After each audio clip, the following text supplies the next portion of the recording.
Hi guys, welcome to or welcome back to Silver Lining. So there's something I want to talk about.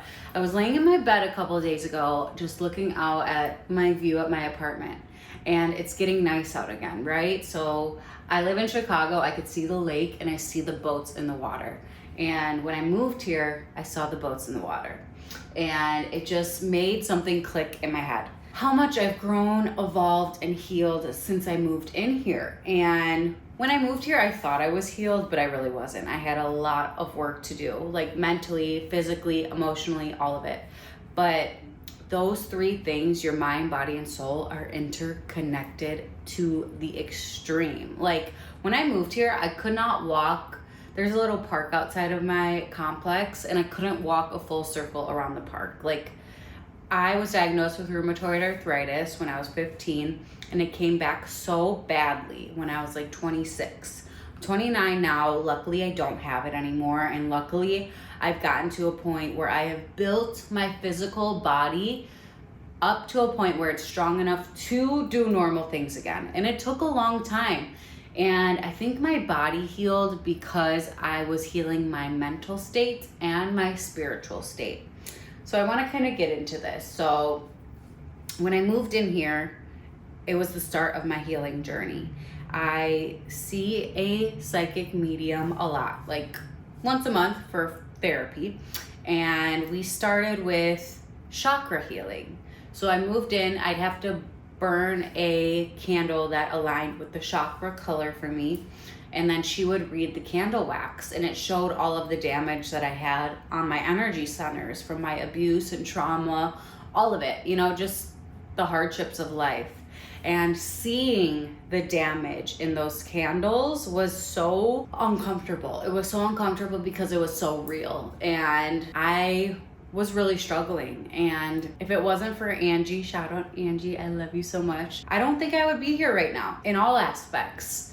So that was the first part of my healing journey, was aligning my chakras. So we burned those candles, right? And then she analyzed the candles, the damage, all of it. And then we realigned my energy. And once I realigned my energy, like my joints were cracking. My body was moving more. I was gaining the momentum to go forward and heal myself and work on my body. Like I couldn't walk before, so I couldn't even work out if I wanted to.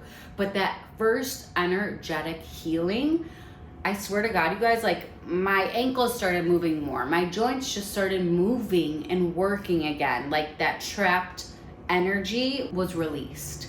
And just the mental state I was in when I moved in here, like I was still taking my prescription medicine for depression, anxiety, ADHD, and I knew that I needed to let go of that, because when I started this podcast, I wanted to be completely clear-minded and not have anything as a crutch to get me to do something or get me to take away my anxiety. Like, no, I needed to face it all myself and release it. So I moved in here, I was like maybe a month in, I'm like, I need to stop everything. I just like stopped taking my medicine, and I'm like, I'm going to heal naturally. My body's gonna heal naturally, my mind's gonna heal naturally, and my spirit is going to heal naturally. So ever since that first push in the right direction from energetic healing and kind of like getting my mind right, I was like, I don't need anything anymore to help me besides myself and God. So let's fast forward to now. I am so strong mentally. Of course, there are days where I feel a little sad or a little bit of depression, a little bit of anxiety, but like I talk myself out of it now. I'm like, I can choose how I feel, right? I can't control what's going around me, but I can control how I'm going to respond and react to it. And the growth that I have had in that area of my life is, I never thought I would get to this point. I never thought I would get to a point that I am so confident in the way that I will react to any situation that happens in life. Like in my last episode, I was talking about how I didn't have a job, how I was struggling financially, but I knew that it was all going to work out. I knew that it was going to work out for me better than I could imagine. But my 3D was not aligning to that. It was not. Everything was going against me. And the strength that I have inside of me now, I never thought I would get to this point. And I kind of just want to let you know that, like, if I can get to this point, so can you. If I can get to a point where I trust myself so much, so can you. And it's scary to trust yourself. It's scary to trust that voice inside of you that's like, it's all gonna be okay. Go in this direction, take this step, because you're just like, it doesn't make sense. It doesn't make sense in the 3D world. But when you listen to your soul and your inner voice, everything starts to work out. And a lot of people aren't going to understand it either. So you have to just kind of do your own thing and follow your inner compass. And I've been doing that I moved here in July. It's May now. So we're almost approaching that year mark. And oh my God, I thought I was healed when I moved in. No, I had so much work to do. And I realized that healing is a linear process. It's a forever journey. You're always going to be learning, growing, and evolving. And to not be so hard on yourself in the process, because at the end of the day, when you're fighting with yourself, you're only fighting with yourself. Nobody else is making you feel that uncomfortable feeling besides yourself. You kind of have to find comfort in the discomfort in your healing journey to make less resistance. It holds you back so much when you start to fight yourself for letting people go, letting situations go, letting friendships go, letting relationships go, jobs, a living situation. When you let it go, it's hard. And this past year, I've let go of everything. I swear to God, every person, every relationship, I let it go when I moved into this apartment. And it was very lonely in the beginning. It was very lonely, but I knew that I was on the right path. And you have to let go of what doesn't serve you anymore to make room for the wonderful opportunities, people, places, things that are meant for you, that are going to take you to the level that you want to be at, the success ultimately. And it doesn't make sense. It does not make sense. I could not explain this to you guys in a way that makes sense, but I know that it felt right within me and my soul to let go of what was comfortable for me. I had to find comfort in being uncomfortable. And I remember like moving in here, I just wanted so much, right? I wanted my dream partner, my dream job, my dream best friend. Like I wanted it all, right? And fast forward these few months later, I have exactly what I need, and I'm done longing for anything else. Like I am so appreciative of what I do have right now. I may not have it all, but I have exactly what I need right now, and it feels so good. So when I was laying in bed, I had that realization like, whoa, I did this. I made my dream reality around me. I have best friends now. I have one of my dream jobs. I get to come on here and record myself and share my journey. Like that's part of my dream, and my soul mission is to be a testimony that hard work and dedication pays off, that listening to your soul pays off, that listening to God pays off, and trusting that you're on the right path if you are in communication with God and your angels and your soul. Really aligning with yourself. So when I was laying in bed, I was like, wow, I shed like a little tear of happiness. I was like, this feels so good to feel content for once. Do I have big goals and aspirations? Yes, but do I feel content right now for the first time in my life? Yes, and it feels so good. It feels so good to be proud of myself, and I'm so proud of myself. I don't recognize that old version of myself. Do I hold space for her? Yes, but she just doesn't resonate me anymore. The victim mentality, the thinking everything's against me when shit doesn't work out. Like, no, I am so confident that I'm exactly where I'm supposed to be and that everything is working out for me. And it's just a sense of relief. Like it's a huge weight off my shoulders to stop trying to control every little outcome. It is time for me to listen to myself and trust that it is all working out for me. And I hope by sharing my story, it helps someone understand that and make it click for them too. Because I'm not special, right? I'm not. We all have the same power and ability to create our dream reality, but it's not on our time, it's on God's time. So you have to be patient. You have to understand that certain things are not in your life for a reason right now, and they're going to come in divine time, divine alignment, and to just trust that it's all working out. And be proud of yourself. Be proud of yourself for waking up every day, for trying to better yourself every day. Like, something that I've held on to this past year is getting 1% better every day, and I truly have. Some days I went backwards, but other days I went 3 steps forward instead of 1.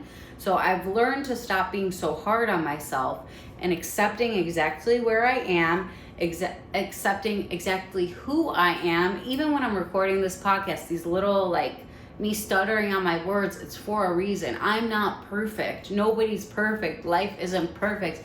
But appreciating what you have and the gifts that you have and the life that you've created for yourself, and that little bit of acceleration every day is something to be proud of. It's something to love about yourself. And self-love, that's a big thing I want to get into right now, is I've learned to love myself. Like, when I came to record the podcast, I wanted to put a pillow in front of my little tummy, but it's like, no, we all got a little pooch. You know what I'm saying? We all have something we're a little bit insecure about. But like, for me, I've been walking at least 30 minutes every day on the treadmill. Or if I don't do that, I go walk outside. I make an effort to take care of myself physically every single day because I need to. Like, for my body, everybody needs to walk and exercise.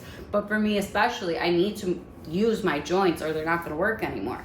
So, like, I started doing this maybe 6 months ago, walking the 30 minutes every day, and I'm finally seeing a result in my body. I'm finally looking in the mirror and being like, damn, okay, waist is snatched, all right, we're looking good, we're feeling good.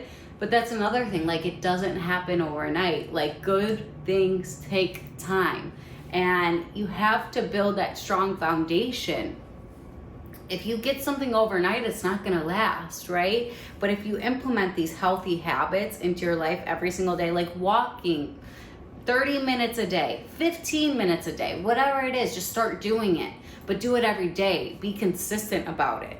Same with eating healthy. Like, I cut dairy, gluten, and sugar out of my diet just for inflammatory reasons in my body, but also it has given me so much energy to walk around, to enjoy life, just to feel healthy. My new thing now is, like, I don't need to look a certain way. I need to feel a certain way, and the look is going to come. Like, I shine from the inside out, and I feel like this society is all like, oh, well, you have to look a certain way, be a certain way. No, it starts from within. If you want that shit to last, if you want to be a badass bitch when you're 80, you need to be glowing from within, babe. All right? So these are just the little tips and tricks I've been using for myself and becoming so much more confident in who I am and loving every part of me, the good, the bad, and the ugly.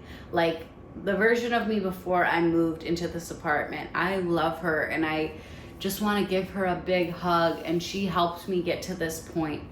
But I resonate with who I am now. I am myself through and through. I don't care what anybody thinks about me anymore. And even coming on here and recording, I used to be anxious about what people were going to think. Like, I just don't care anymore because it's not for them. This podcast is for me. It's for me to connect to people that are looking for help, that are looking for guidance, that are looking for someone to relate to that has some of the things that they want, and to show that it is attainable. If I can attain a life that I've always dreamed of, I live in my dream apartment, I drive my dream car, I have my dream job, the partner's coming, you know, like, it's all falling into place. And I just, like, I'm smiling right now, and I haven't felt this genuinely happy and content in a very long time. And I'm so grateful for you guys to be on this journey with me and to know that it is real. And I built this strong foundation so I can ultimately help others. But I needed to help myself first, and I needed to feel confident in who I was first. And I don't know, it's just a really amazing journey, you guys. Growing is painful. There are growing pains, right? But the pain subsides and the joy starts to flood in. So it's uncomfortable at first starting this healing journey. Oh my God, is it uncomfortable? To face your shadow is so uncomfortable. Oh my God. It's understandable that people want to run away from that because it is very uncomfortable. But you know what's more uncomfortable is sitting in that energy, sitting in that misery, sitting in that regret, sitting in the guilt. Guilt is something that I've really been working on recently. I do not feel guilty for loving myself anymore. I do not feel guilty for choosing myself anymore. And that is the most recent lesson I have learned. You know, I was raised by a parent that made me feel guilty for doing anything for myself, for being myself. And I'm done. I'm done feeling guilty. I'm done feeling guilty if I don't reach out to someone that abused me in my past. Like, I'm just done. I don't want to extend myself for people who have not extended themselves for me. And I don't care. Because you know what? In society, it's like, oh, you have to act this way to your parents. You have to respect them. Oh, they're your mom. Like, no, I'm not feeling that anymore. And even with my dad, like, we have a good relationship now. But there's certain times where I'm not going to overextend myself or be his parent or my mom's parent. I'm done. And it's time for me to parent myself. And this past year is the first year of my life that I have parented myself and taking care of myself. And it takes a lot of energy to just take care of yourself. And it's so draining to take care of people that don't want to take care of themselves. So that's what I want to leave this podcast on. The last note is, don't overextend yourself to the people that haven't even extended 1 ounce to you.